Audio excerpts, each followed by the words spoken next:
Bien, señores, buenas tardes. Hoy, viernes, como casi todos los viernes, estamos aquí en la hora de consuelo, que creo que ya regresa mañana de Lisboa, haciendo el programa que hace el Comité Dominicano Pro Ayuda Internacional a Haití. No les tengo que decir a ustedes que esta semana ha habido de todo en este país. Las cosas más extravagantes que se pueden imaginar han estado pasando. Hoy vamos a hablar en particular de la ley de migración, del éxodo. Ustedes dirán, ¿cuál éxodo? Bueno, yo les voy a decir cuál éxodo. Este éxodo. Este fue el plan original que se ha estado rehaciendo durante muchos años, en donde se daba la pauta de cómo se iban a unir las dos naciones. Oye, este es un país tan curioso como que vienen gente de fuera y de repente dicen, y ustedes ahora se juntan con este otro. No, pero que mire que nosotros declaramos la independencia en el 1844 y un señor que se llamaba también Juan Pablo II, no, cállese la boca, esté tranquilo ahí, ustedes se van a juntar con los haitianos porque así nos conviene a nosotros. Entonces hicieron, aquí está el plan entero de cómo se iba a hacer eso. Ese fue el de los 90. Sí, ese fue el primero, pero después se ha ido repitiendo, tú lo sabes. Y aquí está la lista de dónde se iban a poner los campamentos con 22,000 haitianos en cada uno, etcétera. Nosotros los de Unión Nacionalista, un grupo de individuos que decían, pero ¿cómo va a ser posible? Dijimos que eso no se podía hacer, que eso... Entonces ya ustedes saben, claro, no dimos a conocer esto porque esto era un plan que dice confidencial y secreto en cada hoja y no sabíamos lo que podía pasar si decíamos lo que había oficialmente. Las autoridades dominicanas en principio negaron que existiera eso, Sí. Pero después el mismo presidente Balaguer, que era el presidente en ese momento, dijo que sí, que existía ese plan, que lo había propuesto Estados Unidos.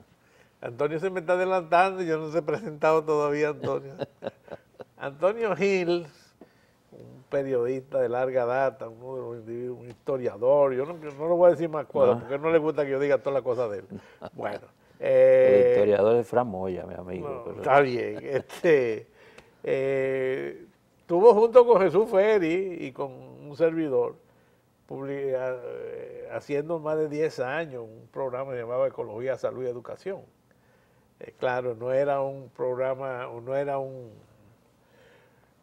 un programa de muchachita en cuera bailando y moviendo el rabo, sino que educativo. Entonces tuvimos 10 años en el aire. Oye, me nos daba un trabajo conseguir anuncios y cosas para pagar a las estaciones, porque eso no es comercial. Lo comercial son las muchachitas medio en cuera, ¿verdad? Bailando. Pero bueno, lo tuvimos 10 años en el aire. Desde entonces, ¿ustedes se acuerdan de Tintán y Marcelo? Tintán y Marcelo. Bueno, nosotros somos Tintán y Marcelo. En todos los demás aspectos de la vida. Lo único que Tintán era delgadito y Marcelo gordito. Sí. Nosotros somos los dos medio con sobrepeso. Los hijos de él son casi los hijos míos míos son casi los hijos de él. Y tenemos ese tipo de relación. En aquella época, la Unión Nacionalista, presidida entonces por don Luis Julián Pérez, empezó a decir eso y nos dijeron de todo, que era mentira, que nosotros éramos unos nacionalistas de hojalata, todos los insultos que se puedan ocurrir. Y esta mañana yo viendo que vi que el anuncio de que se cumplen 5 años hay una misa hoy, o mejor dicho el sábado, de que se cumplen 5 años del fallecimiento de Casal Victoria de Pedro Manuel.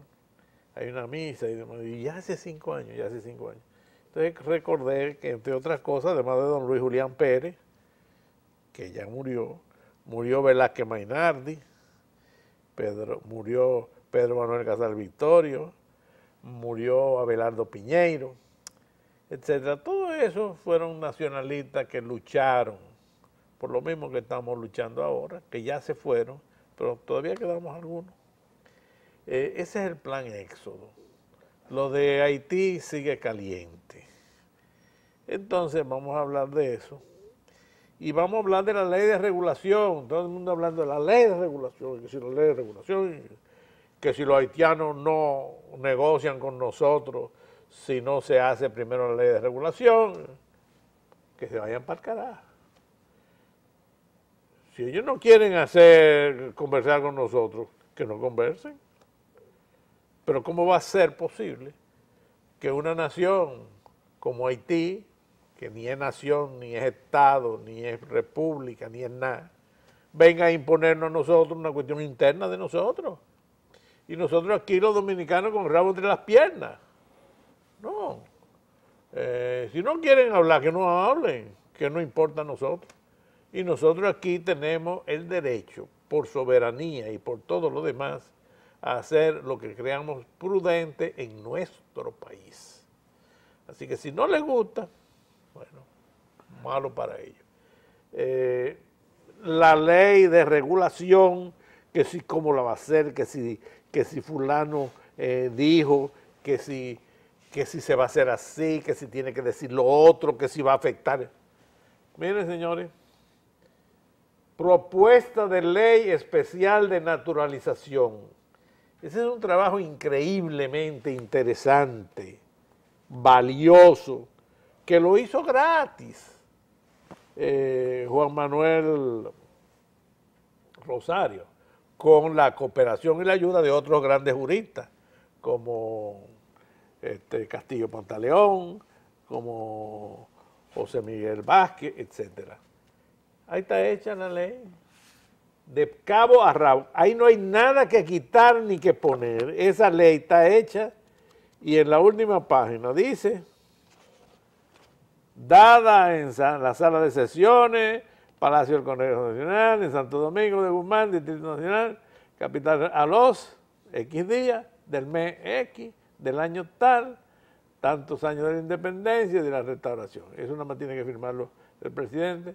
Ya nosotros mandamos una copia de esa a la Cámara de Diputados y otra a la Cámara de Senadores, al Congreso, para que sirva de base a la ley que quieran pasar. Como no hay manera de hacer nada mejor que esto, por las personas que lo hicieron y porque no son políticos, ni están interesados, ni quieren cuarto, ni quieren nada. Yo pregunté, ¿y cuánto costaría el tiempo? Porque un trabajo, lo que le dijeron, no, un trabajito así vale no menos de $70,000 para hacerlo. Yo, oh, qué bueno. Pero pero nosotros lo hacemos gratis, lo hicieron gratis por el bien de la República Dominicana. Esa es la propuesta. Nosotros le enviamos no solamente a las cámaras, sino al último que se la mandé yo, fue al cardenal. Todo el mundo conoce eso y no pueden hacer nada más malo que eso porque hay eso. Y mejor que eso no lo pueden hacer. Así que aquí está la ley. Si quieren la hacen y si no quieren no la hacen. Y ya yo termino porque quiero que sea Antonio el que me explique todo lo que va a pasar y lo que no va a pasar. Y me dé su opinión de todo esto. No, dime, Antonio. Yo te voy a hablar ahora precisamente de estas negociaciones que se están haciendo con Haití. Y veía que todas las trabas que ellos le han puesto. Fíjate, Haití desgraciadamente es una nación que ha sido gobernada por lo peor que ha tenido esa población. Desde 1800, cuando se produjo la revolución de Dessalines y terminó la independencia de Haití, de Francia, que fue la primera nación después de Estados Unidos, o la segunda nación de América en declarar su independencia, pasó a ser gobernada por una serie de gente que la han desgobernado. La riqueza de aquel país se destruyó. Primero, terminaron dividiéndose en diferentes países. Había un país en el sur y había otro país en el norte. Habían dos Haití. Y así fueron por años. Destruyeron la riqueza. Haití era la colonia más rica de Francia en 1800, al punto de que Napoleón manda a su cuñado, un general que había peleado allá, lo manda a proteger su colonia aquí se muere de malaria. Pero, fíjate si era importante que manda a su pariente. Pero ¿qué pasa? Los que heredaron Haití, la riqueza de Haití, la han destruido. Al cabo de 100 años, o sea, en 1900, ya Haití era una nación pobrísima. Entonces, ¿qué es lo que ha pasado en Haití? Que lo han mal gobernado. 200 años después, Haití está en la cola de las naciones del mundo. Entonces, ese es un problema que los haitianos y las naciones ricas, que son las que se han inventado todas estas cosas que tú dices, son las que deberían ver, tratar de corregir eso. Yo recuerdo hablando una vez con un funcionario del Partido Republicano que tenía una oficina cuando Aristide era presidente, la tenía en Haití. Él me decía que le iban a abandonar porque en Haití no se podía organizar como partido. Digo, al contrario, el esfuerzo de ustedes, por el bien mismo de ustedes como país, es organizar Haití. Pero tienen que comenzar por organizar a su gente, por educar a su gente. Porque los 4 o 5 que saben leer y escribir en Haití, porque no son más de 4 o 5, han tenido ese pueblo ignorante. Esos pobres haitianos que mandan para acá a pasar hambre y hacer trabajo de animales aquí, que solamente animales lo hacen, esos que mandan esos haitianos, porque lo mandan con el consentimiento de los que dominan Haití, vienen aquí a hacer ese tipo de trabajo porque no los dejan educarse allá. La población haitiana no sabe leer ni escribir, el 99% de la gente, y el que sabe, sabe más o menos. Pero más que eso, no tienen nombre, ni apellido, No ni existe registro civil. No están vivos. Yo tengo una pariente que ha sido directora de escuela en zonas donde ha habido cañaverales. Y me dice ella que uno de los problemas que ella tenía, que al principio no lo notaba y después lo notó, era que aquí los haitianos sacaban un acta de nacimiento para un hijo en un batey. Y entonces todos los muchachitos del batey se inscribían con ese acta de nacimiento. Entonces cuando llegaban a cierto curso, que iban a graduar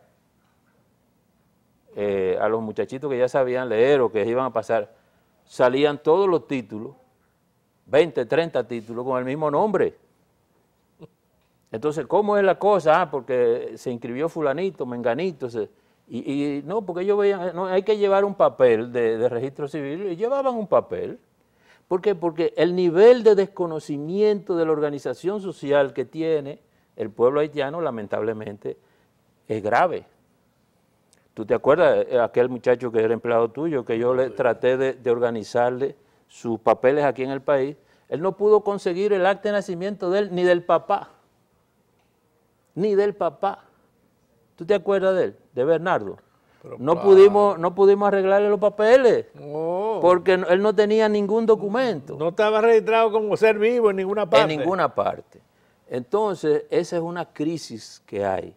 Ahora, hay otro problema también con esa nación, y es que los gobiernan no quieren resolver el problema. Tú nada más tienes que buscar la historia.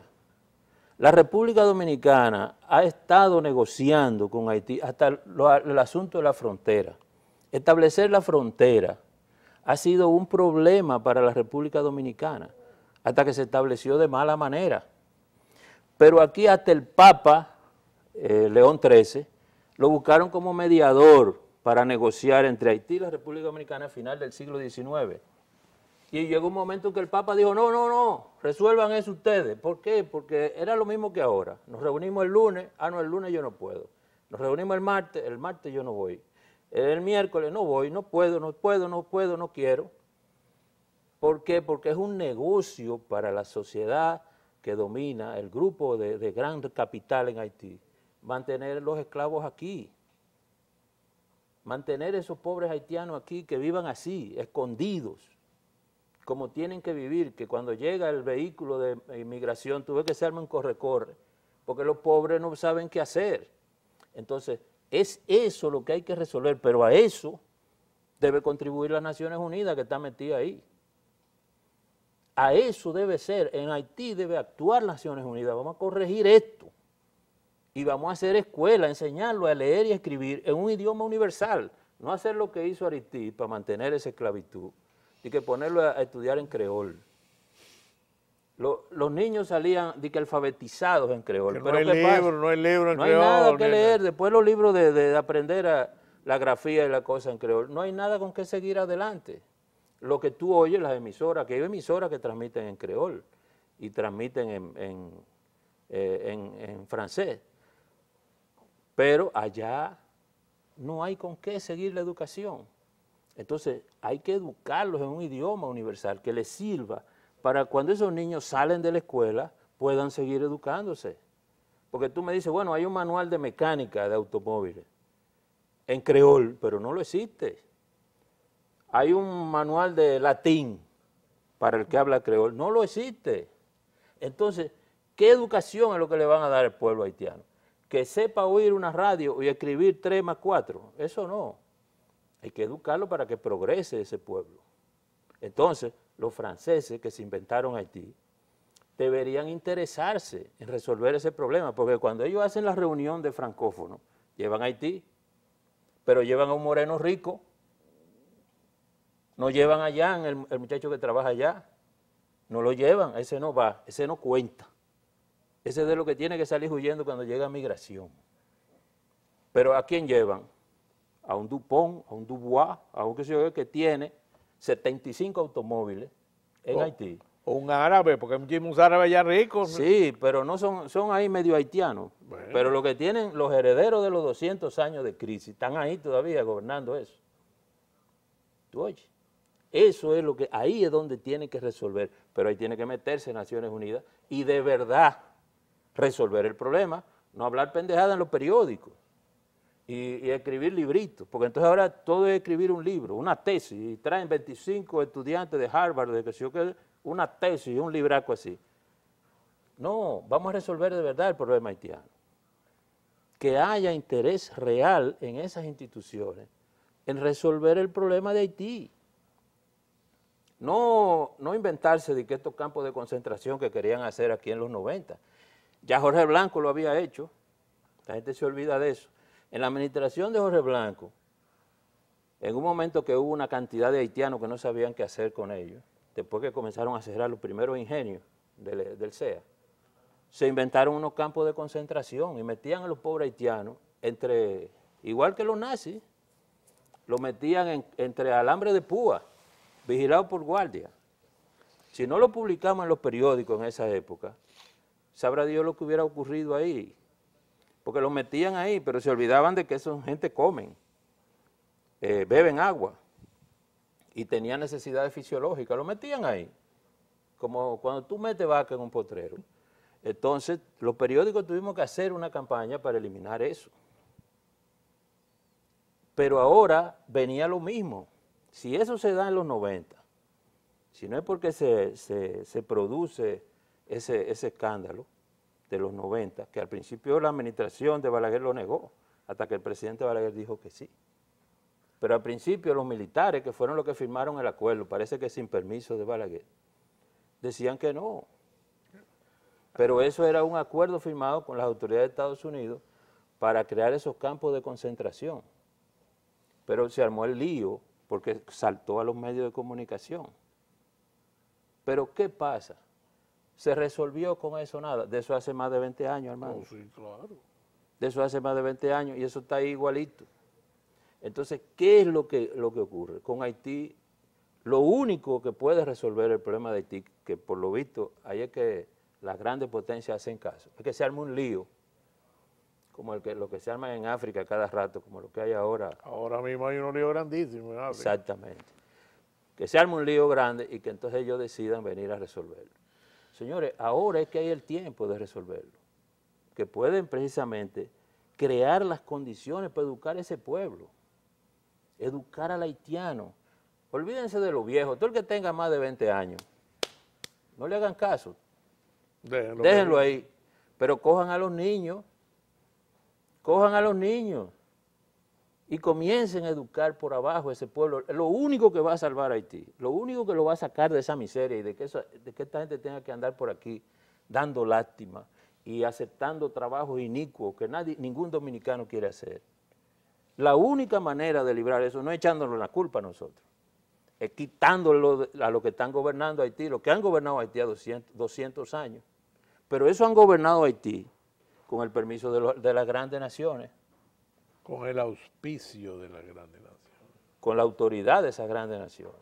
Porque ¿quién era que tenía a Duvalier ahí? ¿Quién fue que puso a todos esos gobernantes haitianos durante 100 años? Eran las grandes naciones, los ingleses querían un pedazo, los franceses querían otro pedazo y ponían a uno y buscaban al otro. Y la dividieron Haití. Hubo un momento en que Cristóbal era emperador del norte, Dessalines, que fue el líder que pensó en la independencia haitiana, después que Toussaint se lo llevaron los ingleses presos, los franceses. Después que pensó, él fue que pensó en la independencia, se declaró emperador. Y después entonces Cristóbal cogió un pedazo del norte y se declaró emperador, que ahí está todavía la ruina de la... Están las ruinas, 20.000 obreros los esclavizó para que le hicieran eso. Para que hicieran eso. 20.000, sí. ¿Qué? ¿Jamaiquinos? No, de ellos. ¿Norteamericanos? Lo cogió de ahí mismo. Sí. Pero si los haitianos hubieran sabido, tenido algún nivel de educación, ¿tú crees que aceptan eso? Para que después terminara suicidándose con una bala de plata. Sí. Y al sur había otra administración que pretendía ser una república, pero que era un rey con otro nombre, o sea, y ese país... con peluca. Sí, andaban con peluca, imitando a los ingleses y a los franceses. Tenemos que irnos ahí arriba lo que tú quieras, pausa. Pero el problema... Y vamos cuando venga... El problema es que hay que salir de ese tipo de administración, pero eso es culpa de los ricos del mundo. Las naciones ricas del mundo son los que tienen que resolver el problema. ¿Y de los ricos de Haití? No, los ricos de Haití hay que sacarlo, cogerlo y meterlo en un bote y hacer como se van y mandarlo. Mira a ver si usted llega a Gran Inagua y lo matan en un bote a remo. Como los 20 que cogieron aquí un bote la semana pasada. Sí, pero allá hay que mandarlo en remo. No, y entonces poner otro tipo de administración. Si te digo cómo es que viven eso allá. Señores, cuando regresemos, si nos queda tiempo suficiente, vamos a poner el teléfono por si alguien quiere llamar. No me deje hablar mucho de eso, que yo... ¿De qué? Me enforforo, hermano. No. Lo que han hecho con ese pueblo me... Yo quiero que tú te enforfores. Regresamos enseguida.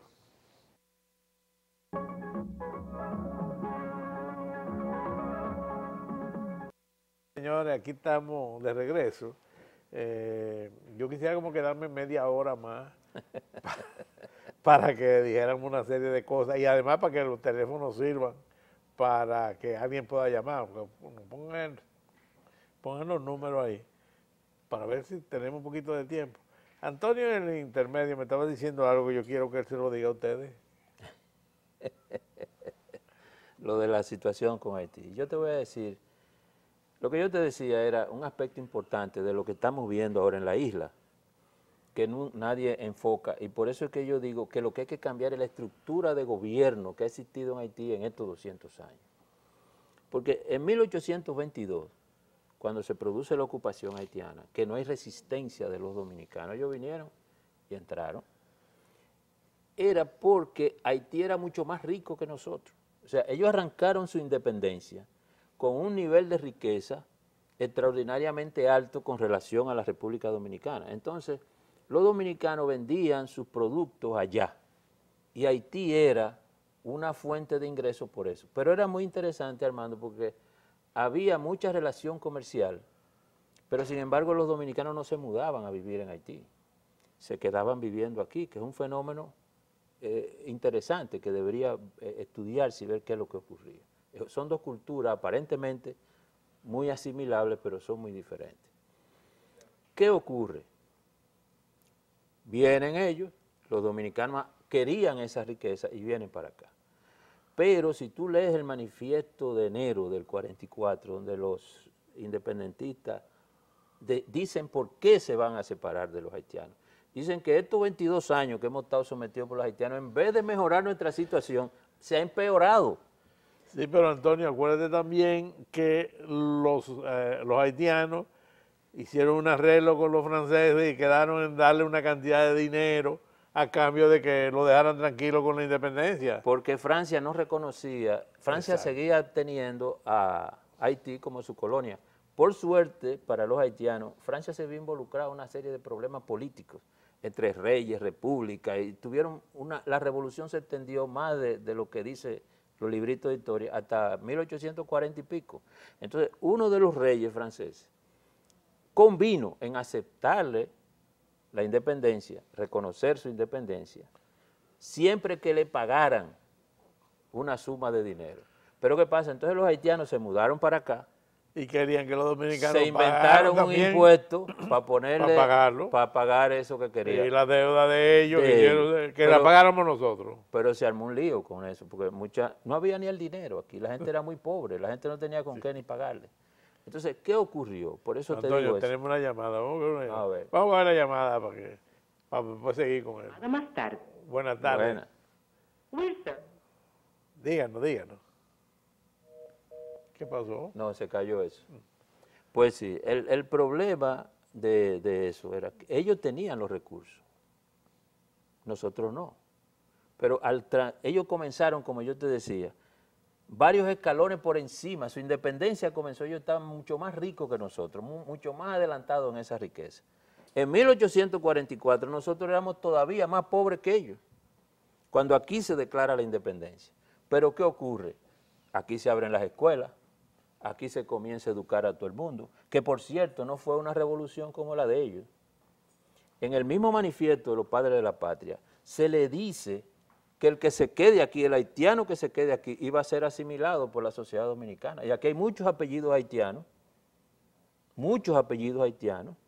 que están asimilados en la sociedad dominicana, que la gente no se imagina que son haitianos. Pero aquí hay muchos de esa época asimilados aquí y de la época de la ocupación haitiana que se quedaron aquí. Le respetaron la propiedad, los bienes, la vida, todo. Pero el que se fue le quitaron todo. Eran reglas de la política De la época, sí. ¿Qué ocurre? Hay una llamada ya. Vamos a oír esa llamada. Adelante. Aló, Buena. Díganos. doctor Montero. Sí. Hace tiempo, yo soy diplomático, soy amigo tuyo, no me voy a identificar, pero hace tiempo en la Cancillería había consultores, comisión consultiva, que yo creo que tú formaste parte de una comisión consultiva. La Cancillería debe abrir nuevos espacios para tratar los casos, no como el caso haitiano, en casos también de económico, de firma de convenio, de todo eso, y darle seguimiento con personas profesionales para tener una Cancillería fuerte y robusta, para defender nuestro derecho como país libre. Yo te felicito por tu valentía de presentar ese proyecto junto a amigos tuyos, y entonces, si pudiera conseguir una copia de ese proyecto, porque mi tesis fue en el año 1961, el caso dominico haitiano, y hay un prontuario de Carlos Sánchez y Sánchez, profesor emérito de la Universidad Autónoma de Santo Domingo, que habla de las realidades que hoy están pasando desde ese tiempo. Lo que nosotros nos gustaría conseguir de usted es una copia de su tesis, ¿verdad, hermano? Sí, pero déjeme decirle, usted puede llamar allá al Comité Dominicano y nosotros le conseguimos una copia de esto. No sé si usted se refería a la Ley Especial de Naturalización que hemos organizado o a otra cosa, pero nosotros tenemos toda esa documentación a su disposición. Pero además, déjenme decirle, la Cancillería Dominicana, usted sabe cómo es y qué es lo que se hace ahí. Eso es como un lugar donde los políticos en este país colocan a las personas con las cuales tienen compromisos de tipo político para que ganen un sueldo sin hacer nada. Hoy en día usted va a la Cancillería Dominicana y los automóviles que están ocupando todos los espacios que ya no se pueden ampliar más de parqueo. Usted va cualquier día y ahí no caben ya los automóviles. Ya se tienen que estacionar en las calles. ¿Por qué? ¿Usted cree que esos son gente que saben lo que están haciendo, diciendo, que están preparados? Eso son botellas. Ahí lo que hay, igual que en la mayor parte de los departamentos de la administración pública, no son gente preparada que sepan hacer lo que hay que hacer. Son gente que están ahí por clientelismo político. Y por eso cada día estamos yendo como los cangrejos, de allá de mi tierra de San Pedro de Macorís, para atrás. Antonio, dime lo que tú ibas a decir, escúchame que tú... No, ya. Se nos está acabando el tiempo. Pero lo que yo te iba a decir era eso. Te iba a plantear eso. Precisamente eso. Y por cierto que me gustaría tener esa tesis. Ojalá que te la hagan llegar a ti, tú me la consigues. Bueno, despreocúpate. Lo que yo te iba a decir ¿Cuál es te decía la que tú quieres? ¿La que él mencionó? La que él mencionó, la de él en el año 61. Porque no sabemos el nombre de él, porque no nos lo dijo. Pero él sí conoce el tuyo. Bueno, te la hace llegar. que me llame para que nosotros conseguimos esa tesis. Pero lo que te iba a decir es que fíjate lo que ha ocurrido. Ahora Haití ve a la República Dominicana como un refugio económico. El haitiano promedio que está aquí, nosotros somos un refugio económico. Pero claro. Y de hecho lo somos. Y por eso es que vienen. Pero ¿qué ocurre? Ellos comenzaron más arriba que nosotros, su independencia y su trabajo. ¿Qué les pasó? La forma en que los gobernaron. Y mira que a nosotros no han gobernado mal, Armando. A nosotros no han gobernado mal y no han dado cajeta los trujillitos que hemos tenido. Sin embargo, la prosperidad nuestra, simplemente que por educar a la población, es la diferencia. Y eso es lo que debe comprometerse Naciones Unidas a hacer con ese pueblo. En vez de darle cajeta con los cacos blancos, los azules, cacos azules, que le den educación, que le manden maestros, que cojan a Uruguay, en vez de que le manden 10,000 tropas de esas, que le manden 10,000 maestros, que lo eduquen en español, para que tú veas qué es lo que se convierte Haití a la vuelta de 30 años. Hablábamos un idioma internacional. Ellos lo que hablan son 3 dialectos africanos. Ni Señores, africanos. Gracias por su atención, señores. Que pasen un feliz fin de semana y hasta la semana que viene, si Dios quiere.